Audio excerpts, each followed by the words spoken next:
तरक्की कर सकते क्या हैं। आप सेक्युलरिज्म शब्द को इसलिए हटाना चाहते हैं क्योंकि आप हिंदू राष्ट्र बनाना चाहते हैं? ये फंस गया सीएम। तो चलिए शुरू करते हैं। मैं बच्चों से पूछता हूँ, सेक्युलरिज्म को हिंदी में क्या कहते हैं? पंथ निरपेक्षता। और आप लोग धर्मनिरपेक्षता कहते हैं। हमेशा आपने धर्मनिरपेक्षता सुना होगा। हम मालूम है तेरे बाप को मत सिखा, चल। सुनिए, आप सुनिए, बारी बारी से। अब मैं बताना चाहता हूं, चूंकि सेक्युलरिज्म शब्द का दुरुपयोग हुआ, इसीलिए अडवाणी जी ने सूडो सेक्युलरिज्म कहा था। यह देश धर्मनिरपेक्ष नहीं हो सकता। तुम्हारे जैसे लोग इस देश के लिए श्राप है। पहले सपने दिखाते हैं और फिर कहते कि नहीं, ऐसा नहीं हो सकता।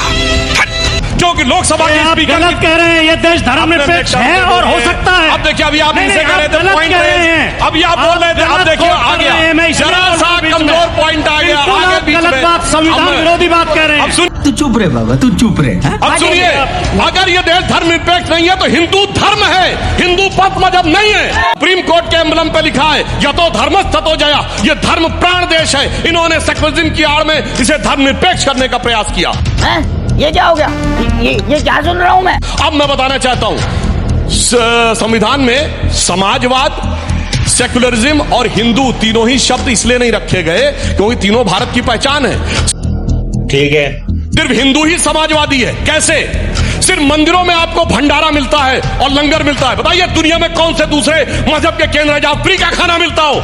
कितने तेजस्वी लोग हैं हमारे पास, कितने शानदार विचार रखते हैं जी। सुनिए, हमारे यहाँ जब हम दुनिया की सबसे बड़ी इकोनॉमी थे, 35% जीडीपी था, तब हमारे लोग क्या दिखाते थे? विजय केवल लोहे की नहीं, धर्म की रही धरा पर धूम। भिक्षु होकर रहते सम्राट, दया दिखलाते घर घर घूम। वाह वाह वाह वाह वाह वाह। यही नहीं, अभी और सुनिए।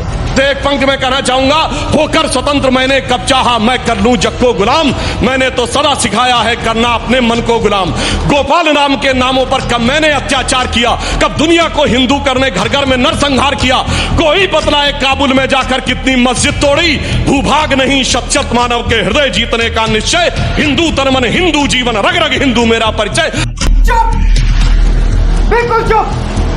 हिम्मत कैसे हुई तेरी मुंह खोलने की? मैंने फिर चैलेंज से पूछ रहा हूं, बताओ भाई, एक सेक्युलर स्टेट बताओ जहां ट्रिपल तलाक, मेहरम, हलाला, हज सब्सिडी और सुप्रीम कोर्ट के ऊपर हो। अपनी बात वापस ले लूंगा। बताओ एक दुनिया में सेक्युलर देश है। बहुत लंबा हो गया। पिक्चर अभी बाकी है मेरे दोस्त। भारतीय जनता पार्टी आरएसएस के लोग जनता को गुमराह करने की कोशिश करते हैं। एक शब्द गलत बोला हूं, चैलेंज से कहता हूं। सारे गलत बोले। एक शब्द गलत नहीं बोला है। आपके नेताओं के जाकर सर्च करिए, सारे गलत बोले। अब सुन तो ले, नहीं लिखते थे। जली ना, तेरी भी जली ना। अब सुन तो ले महोदय, मानवर सुन तो ले। पहला तो यही शब्द बोला है, आप ये गुमराह करते हो कह के। धर्मनिरपेक्ष होने का मतलब धर्म से विरत होना नहीं है। अपने अपने धर्म का सब पालन करो, सबको बराबर अधिकार है। सरकार सब धर्मों को बराबर दृष्टि से देखे। ये धर्मनिरपेक्ष शब्द का अर्थ है। बात तो सही है। दूसरा, आपने झूठ ये बोला केवल हिंदू ही भंडारे चलाते हैं। सबसे ज्यादा भंडारे सिख चलाते हैं। सिखों के यहाँ जो गुरुद्वारों में फ्री भोजन होता है और वो ये नहीं देखते कि किस जाति का किस धर्म का आदमी है। गजब बेइज्जती है। अपने अपने धर्म के में सब काम करते हैं। ये कहना ही चर्चों में भंडारे दिखाओ। अब आप बोलने नहीं दे रहे। भंडारे अब आप बोलने नहीं दे रहे। बोलो, अब आप बोलने नहीं दे रहे। चर्चों में बताओ। वाह बेटा, लगता है तुम गू खा के ही मानोगे। ये कहना ही मेरा धर्म ही बढ़िया है, बाकी सारे धर्म खराब है, ये कहना ही सांप्रदायिकता है। और सांप्रदायिकता इस देश की बहुत बड़ी बीमारी है। तू समझा? हाँ। नहीं, तू समझा नहीं। मैं आखिर में केवल 2 पंक्ति बोल के, उन्होंने भी कविता बोली थी कि कहीं मंदिर कहीं मस्जिद की हम तख्ती लगा बैठे। हमें एक घर बनाना था मगर ये क्या बना बैठे। परिंदों के यहाँ फिरका परस्ती क्यों नहीं मिलती। कभी मंदिर पे जा बैठे, कभी मस्जिद पे जा बैठे। वाह रे वाह, वाह रे वाह, मजा आ गया, मजा आ गया, मजा आ गया। अब सुनिए, आप बोल चुके ना। बिल्किस बानो के साथ क्या किया भाई, आप बोल चुके ना।